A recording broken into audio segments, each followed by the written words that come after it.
You are listening to TBR Radio presents the DIXIE Heritage Show, with your host, the Director of DIXIE Heritage, Dr. Ed DeVries. And on this week's TBR Radio presents the DIXIE Heritage Show, we will have the third and final segment in my interview with Jim Gray. If you've been listening for the last 2 weeks, you remember Jim Gray. He was the lead deputy of Gwinnett County, Texas, and was with President Kennedy from the time he got off the plane in Dallas to the time he was shot. Of course, he wasn't in the car with the president, but he was with the motorcade. And so he saw the president from the time he landed in Dallas until the time he was shot in Dallas. And in the last two broadcasts, he has given us some new details, things that we've not necessarily heard or seen in some of the footage and some of the documentaries on the Kennedy assassination. Today, we're not going to talk about any of that. We're just going to talk about our common ancestors. Jim Gray and I have common ancestors. The McClungs had served in the 19th Texas Infantry with my great-great-great-grandfather, Micaiah N. Lawrence. So we are going to talk about our common ancestors, primarily the three McClung brothers, who were the great-great-grandfather and the great-great-uncles of our guest today, Jim Gray. That was the original reason for our interview, but we got sidetracked on the Kennedy assassination and on some other things. So today we're going to talk entirely about the ancestors, the McClungs. And we're starting here. Jim is talking about how the family began in Georgia, in Gwinnett County, Georgia, and they made their way to Texas. And that's how they wound up in the 19th Texas Infantry, and that's why Jim Gray is from Texas today. Jim also talks about something else that I think you'll find interesting. He talks about how during his career in law enforcement, he was sworn to uphold the Constitution of the United States, and that includes the Second Amendment. And so he had some moments of conscience when he did not do certain things that he was basically ordered to do because he would have had to have violated someone's Second Amendment rights. Now, that's something that there are a lot of people in quote-unquote law enforcement that no longer have that conscience today. So it's going to be a very interesting conversation. You'll want to stay tuned to this week's TBR Radio Presents the DIXIE Heritage Show. In June 1823, the court ordered that Reuben McClung be overseer of the poor in Captain Ellison's district, and Elisha Wins be overseer of the poor for Captain Pierce's district.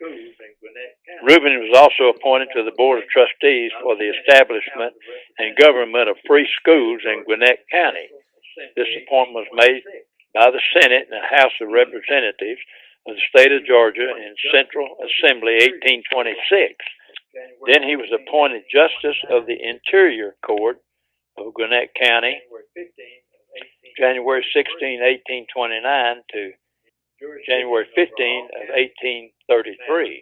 The Inferior Court had jurisdiction over all county matters, including those granted to the Ordinary and the Board of County Commissioners. It's ironical that my great-great-grandfather was a county commissioner. Concurrent jurisdiction Superior Court in civil matters, except in titles to land, In all capital cases involving slaves and free persons of color, it had sole jurisdiction. The scope of its jurisdiction, including estates, custody of orphans, idiots, lunatics, leveling taxes, appointing road overseers, naturalizations of aliens, advising removal of any sheriff or clerk or coroner or surveyor, filling vacancies in the office of the clerk or sheriff,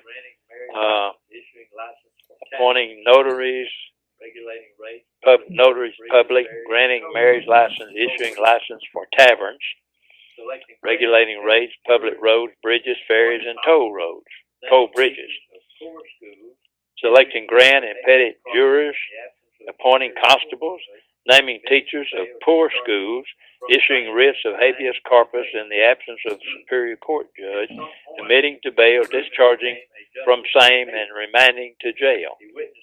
At some point, Reuben became a justice of the peace. He witnessed the land transaction for his mother for the family home in Jackson/Hall County in 1823. He remained in Gwinnett, where he was enumerated in the 1830 census. By 1840, he was in Campbell County, which was a physical move of 2 counties westward. Perhaps Elizabeth had died by then. By 1830, we find Reuben in the census of Gwinnett County. By 1840, he received a land grant. It's probably in Campbell County, but later became Paulding County. One record states that Reuben and Mary lived and died in Campbell County near Douglasville, Georgia, and Bates Township, Cobb County, Georgia. Reuben and Mary enumerated together in 1850, Cobb County, Georgia. There seem to be many boundary changes in those counties, with Campbell merged into Fulton, as it no longer exists. County records can be found in Fulton County. Well, see, Gregg County, named after General Gregg, was taken from parts of Upshur County and Rusk County, because it was 1873, I believe, Gregg County. Reuben donated the land, helped found Sweetwater Baptist Church near Brownsville, Georgia, in Paulding County. The deed was made 26 July 1852, recording Paulding County, May 29, 1853, and has the deed number. They had 8 children. Property was probated in Paulding County with Reuben, a son. So his dad was Reuben Sr., administrator. They were done in the spring of 1860. Reuben had died in 1857. As my great-great-great-grandfather, was buried in Sweetwater Cemetery. Polly died in 1862. Grave marker reads Polly Williamson McClung, widow of Reuben McClung, 1790 to 1862. So I've often wondered if he knew that his son was wounded. Well, the one that was 1862 that died in Little Rock, because he died their dad died in 1862, and then moved to Chattanooga County, Georgia, 1848, Miller County, Arkansas. That's where we come into getting into the Arkansas and Texas thing. Wound up in the 19th Infantry. They were listed 1860 census in Lafayette County, Arkansas. They later moved to Upshur County, Texas. So that's when he wound up in the 19th. Jonas died in 1882 in Upshur County. So they found him in 1880 census. Pleasant Grove Cemetery in Upshur County. Open your web browser and type in www.barnesreview.org and discover the Barnes Review magazine. In the Barnes Review, you will read vignettes of man, from the prehistoric to the very recent, from forgotten races and civilizations to first-person accounts of World War II and the late Cold War. There is no more interesting magazine published today, nor a more significant and important subject than real history. So visit www.barnesreview.org and subscribe to the Barnes Review. You can subscribe to receive the Barnes Review magazine in its print form, or in convenient electronic delivery. Our host has been a subscriber to both formats for years. So visit www.barnesreview.org and subscribe to the Barnes Review. Well, I tell you, they had big families then too, didn't they, Doc? I guess kind of like my dad. There were 9 kids in his family, and of course they had to have a lot of kids, I guess, to operate the farm. And of course they referring to the family Bible, which everybody had, most people, I guess. Well, it's interesting. Richard McClung entered the Confederate Army in 1861 as the first lieutenant of Arkansas Infantry. He was captured and was a prisoner of war at Johnson Island at Lake Erie. That's the one that was. He graduated from Medical College at New Orleans in 1870, set up practice in Atlanta, Texas. So he was in the, assuming the 19th as well, when he entered the Confederate Army. He married second, Sally Jason, had 4 children with the first wife, and then he married the second, Sally Shackelford. 1886, had 1 child. Sally was from Lafayette, Texas. He died October the 12th, 1908 in Atlanta, Cass County, Texas. Buried at Pinecrest Cemetery, Atlanta, Texas. His grave is inscribed, Arkansas, Captain, Company K, 15th Regiment, Arkansas Infantry, CSA, and then had a Masonic emblem on it. I'm not a Mason by choice, because, you know, you'd have to get to the, 32nd, 33 in order to be illuminated that it's Luciferian. A good friend of mine's dad was a minister, a Methodist minister, I believe, and we went to his funeral, and I've always wondered how can a Christian minister be a Mason? Extra, read all about it. If you're like me, and I'll bet you are, you like to be on the cutting edge of honest news and accurate information. You like to hear about the latest financial trends and to know what's happening around the world and right here in the United States. The things that can directly impact you, your life, and the life of your family. And if you're like me, you do not rely on the mainstream media to obtain this information because, frankly, you know that you just can't trust them. Fortunately, there is an alternative news outlet with a long-established track record for honesty and integrity, and that is the American Free Press. AFP is the preeminent alternative, independent news source for honest, hard-working, truth-loving Americans. 26 times a year, the American Free Press newspaper can be delivered to your door, packed with the kind of uncensored news that I know you're going to appreciate. AFP covers the stories and tells the truth that the lamestream media is frankly scared to touch. And AFP offers real, on-the-scene reporting and commentary, the likes of which you will never see in the Washington Post, the New York Times, ABC, NBC, CBS, CNN, or just about any other lamestream news source that you can think of. That's right, there's only one national populist news weekly staffed by an unsurpassed team of veteran investigative journalists who will dare to rip the veil off of many of the major news stories that are being censored and suppressed, and that's the American Free Press. AFP publishes exciting, in-depth, uncensored news and information that's grassroots and patriotic, information that Americans need to know in order to combat the growing police state. AFP stands firmly against the New World Order and against those who are working to establish a global plantation under the rule of a powerful few. In short, AFP is your voice. If you have any doubt why they want to silence AFP, you must be relying on the lamestream media for your news, and folks, that's a big mistake. If you're ever dissatisfied with your subscription to the American Free Press, their guarantee is that you just drop them an email and they will gladly refund the unused portion of your subscription. So what are you waiting for? Visit www.americanfreepress.net. Once again, www.americanfreepress.net. And find out about the American Free Press. Do it today. Extra, read all about it. And reluctantly, I have to say that this lineage of the Grays ends with me. We don't So have. did you have all daughters? To continue the lineage.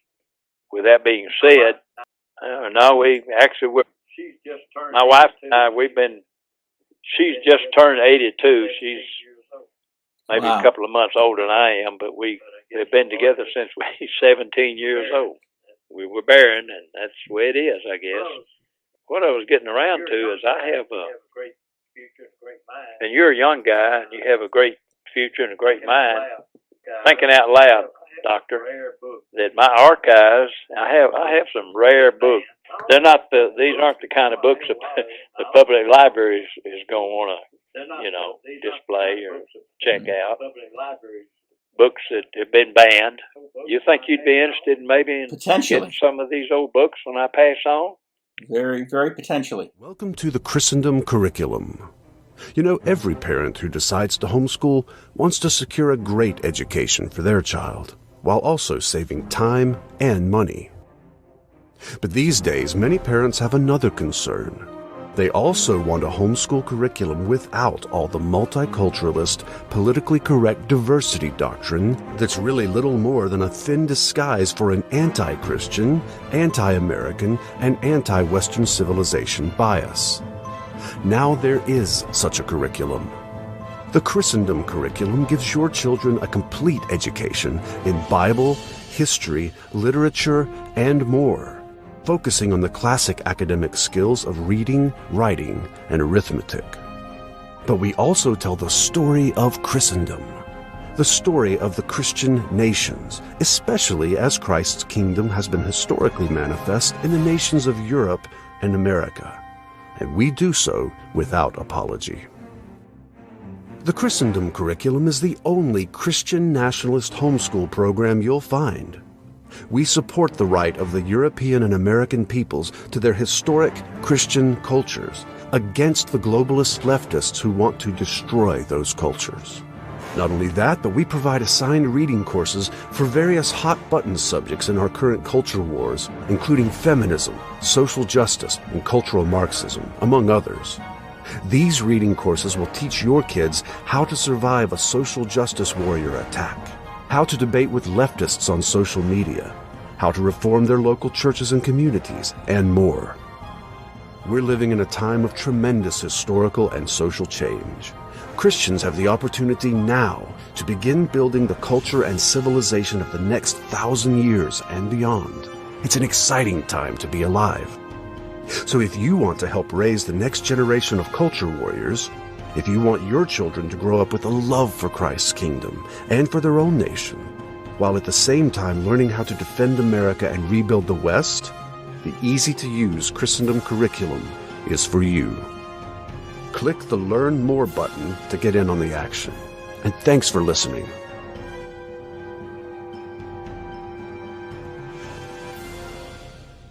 I'm looking online here, and apparently you had a lot of articles that were in the Dallas Morning News and the Abilene newspaper and the Houston Chronicle, and apparently you were the editorialist there for a while. Yes, sir. That's true. They were. I didn't think they would publish them, but they did, and they were trying to help to oust some, corrupt politicians that didn't get in the paper. But when I was a county commissioner, actually before that, I was chief deputy in Gwinnett County. I knew where the bodies were buried, and they did not want me in office, so I had to take a 7-month leave of absence without pay to run for the office.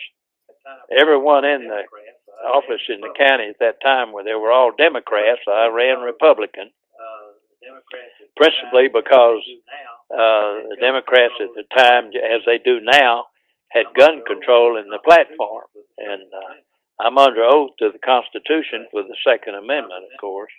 I was instrumental in, when I got in, had death threats, etc., whatever. You and I both have made enemies in our careers.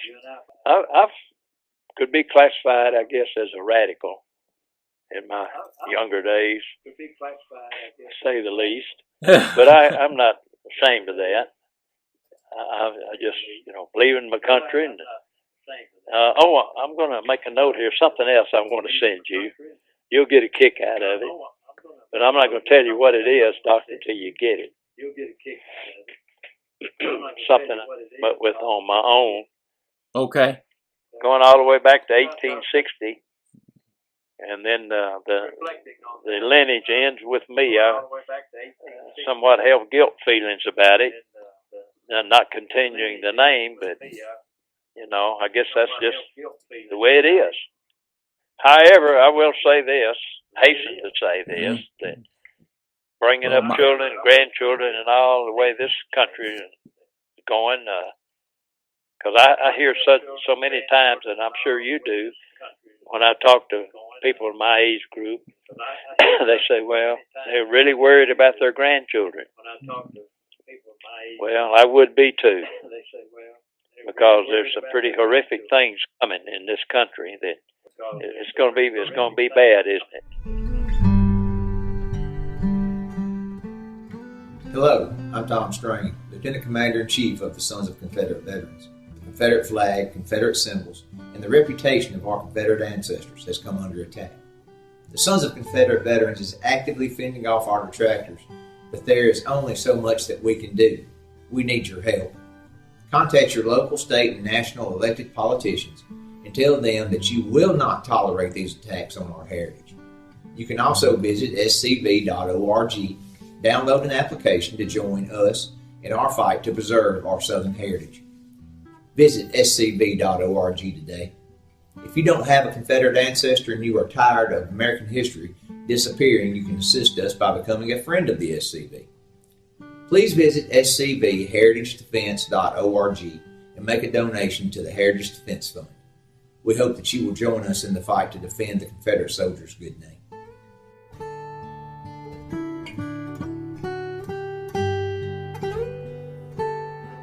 My wife and I, a couple of years ago, got an RV, and we went to Montana, Wyoming, Idaho, up to the what's called Panhandle of Idaho, Canadian border. Thinking about, There's some really good fishing up there in the Panhandle of Idaho. I've done some pretty, I've done some pretty serious fishing in the Panhandle of Idaho. That's a good place to go. Coeur d'Alene, a lot of Mormons, though. On some other areas up there. On up north of Coeur d'Alene, California had constructed back in the 70s for, he wanted to move there because of the nuclear. And he had an operating room there and a freezer and a cellar, the whole thing. And it took a lot of renovation on it, though. But it was vacant. My wife said she had one question for me. I said, yes, what's that? She said, who's going to shovel snow? Well, that's pretty much why we wound up in staying in hot Texas. Because I'm a Texas native, been here all my life other than the time I've gone off to the military. Breaker one might be crazy, but I ain't dumb. Crazy Cooter coming at you. Hey, y'all, got your ears on? Well, I got some news for you. We're here at our brand new Cooters in the Country store in Sperryville, Virginia. Good old Sperryville, where Cooters started many years ago. Folks are coming from all over Hazard County, and we're going to have a grand old time with good music, good food, and best of all, good friends. Hope y'all can be there. Whoop, whoop, here come Enos. Huck got Cletus with him. I'm down and I'm gone. Just like Paul told me when I was talking to Paul, it said that, in Texas, we're one step away from getting the wrong guy as governor, and it could all be over with here. We'd be like California. Well, I don't know that you have that great of a governor in Governor Abbott. If you remember last year, he was the one who formed the Historical Commission to start removing monuments. He ordered the plaques down. He and Dan Patrick had been... plaques the UDC had put up. Yeah, I mean, he could have killed that. Oh, sure. And instead, he set up the commission to basically make it happen. I don't know. It's kind of like the wife says, we have to vote. We vote for the lesser of the evil. I said, well, you're still voting for evil. But it'd be better than Beto, I guess. I mean, because we know he's going to come. That's the thing. My life existence is principally based on when they come after the guns. I don't know if we can we take our guns to the Grand Turks, but anyway, sounds promising. Maybe instead of doom and gloom and dying in a shootout, might live to see some beautiful sunsets in the Caribbean. Sail on a 2-night Bahamas Paradise cruise from just $149. Cruise and Bahamas resort stay options also available at amazing prices. Call 800-814-7100. That's 800-814-7100. Made my day, my month, my year, whatever. A true compatriot and a kindred spirit. Talk to you later. All right. God bless you, Brother Jim. Attend Bible College for free. Visit www.bibleschool.edu to find out how. Have you ever wanted to attend Bible college, but you couldn't leave your home? Or maybe you thought that the cost might be too high. Not anymore. The School of Biblical and Theological Studies is offering you the opportunity to enroll in an online class absolutely free. Enrolling in the free classes in no way obligates you to continue, and it will not obligate you in any way to ever have to pay a dime. Visit www.bibleschool.edu and start studying God's Word for free. That's www.bibleschool.edu. We had a lot of technical difficulties when I was talking with Jim Gray, and so in today's recording, there was things got jumbled up, so that there was a lot of overlap. His talking and my talking ended up getting overlapped. I don't know what was happening. All I can think is that there was something in the computer as it was rendering things that it really just messed a lot of stuff up. So I pretty much had to cut out parts of our conversation, and pretty much what you got was just Jim talking without a lot of my contribution to that conversation. But, sometimes you just like to listen to people talk about their ancestors and talk about their family history. And a lot of us who are into the history of the war between the states, who are members of organizations like the Sons of Confederate Veterans or the Military Order of the Stars and Bars, or some of the ladies who were in the United Daughters of the Confederacy, they like to hear these kinds of conversations. And so it was good to hear Jim tell his family story while he's still able to tell it. We are out of time, however, for this week's TBR Radio Presents the Dixie Heritage Show, so we're going to have to cut it off here in a moment. But one thing that I realized as I was cleaning out my computer files, back in March, our friend John Schneider had sent me the video of one of his new songs, and we failed to play it. And I'm sorry about that, John, but I'm going to try to make that right. And so what we're going to do is we're going to close out the show with John Schneider singing What the Buck.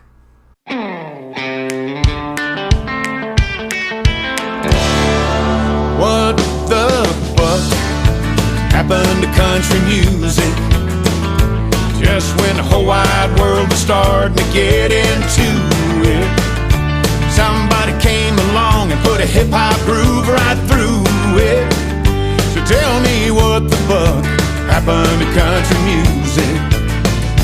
Well, it's been a long time since Buck and Dwight walked the streets of Bakersfield, and nowadays the songs they play just don't have that same old feel. They put 1,000 words into one little verse and make damn sure they all rhyme. And even Blake sounds just like Timberlake, and if you ask me, that's a crime. So tell me, what the buck happened to country music? Just when the whole wide world was starting to get into it, somebody came along and put a hip-hop groove right through it. So tell me what the buck happened to country music? You know my daddy was raised in the good old days when you could turn on the radio. You'd hear a steel guitar, your cheating heart, and a whole lot of Haggard and Jones. And without fail, they play Tiger by the Tail at least 3 times a day. Now if Buck was here, I'm pretty damn sure what he'd have to say. What the buck happened to country music? Just when the whole wide world was starting to get into it, somebody came along and put a hip-hop groove right through it. So tell me what the buck happened to country music? Play some country music, boys! Woo!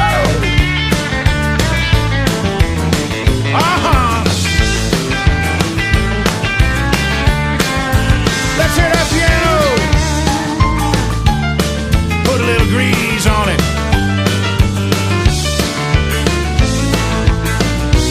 Come on now!